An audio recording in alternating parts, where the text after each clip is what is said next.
Before we start, we're fully charging each car's battery.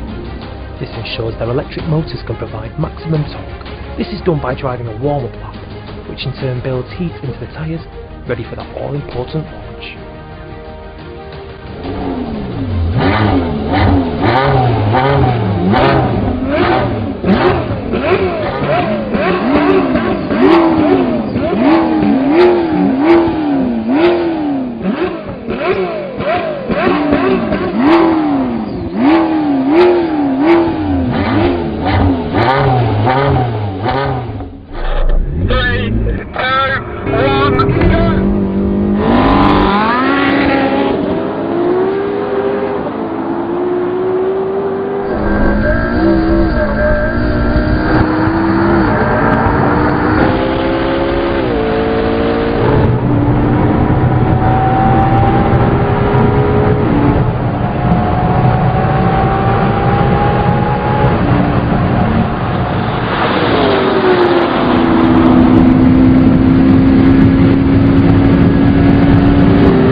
Well, as you can see, the 918 rockets away from the line, applying every one of its 944 pound-feet of torque with its all-wheel hybrid drive system.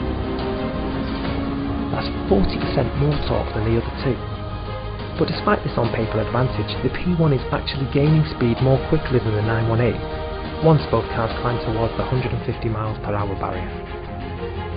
By this time it reaches 146 mph, the 918 decouples its front electric motor to prevent overspeed, resulting in a significant loss of power, while the more aggressive aero in hot lap mode continues to add drag. So the P1 catches and passes the 918, while the Ferrari must accelerate to nearly 180 mph before it too can put the Porsche in its rearview mirror.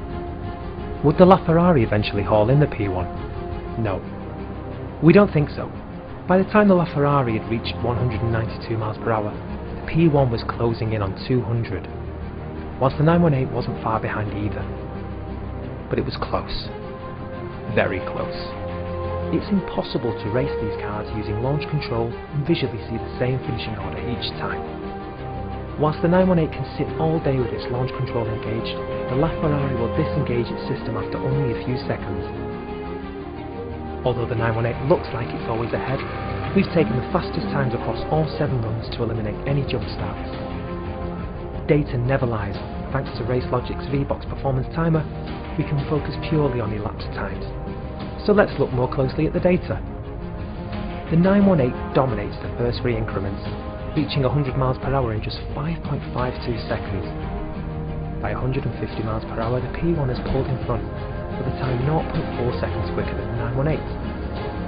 But from this point onwards, the P1 is in a league of its own, reaching 186 mph nearly 3 seconds quicker than the Porsche, and almost 2 seconds ahead of the Ferrari.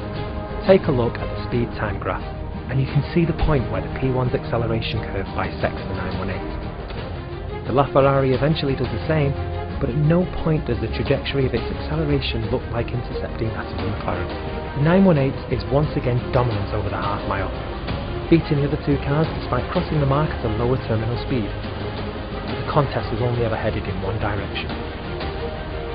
So where does this leave the LaFerrari?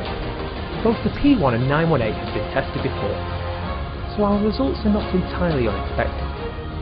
The burning question we had, and no doubt you had too, was how would the LaFerrari compete? Looked at purely on the basis of its data, we're disappointed that the Scuderia's mightiest road car didn't fare better. Sure, it eventually managed to overhaul the 918, but it never looked like winning this test and eclipsing the mighty P1. But to draw our conclusion there would be misleading. All 3 of these cars are incredibly quick, and they fully deserve their hypercar status. And whilst the LaFerrari was slightly slower than the other 2, most agreed that its V12 Soprano, combined with those supercar looks, made it the most desirable of the lot. Which you prefer is a matter of personal choice. But at least we now know that on this day, against the fastest hypercars on the planet, the P1 wins again.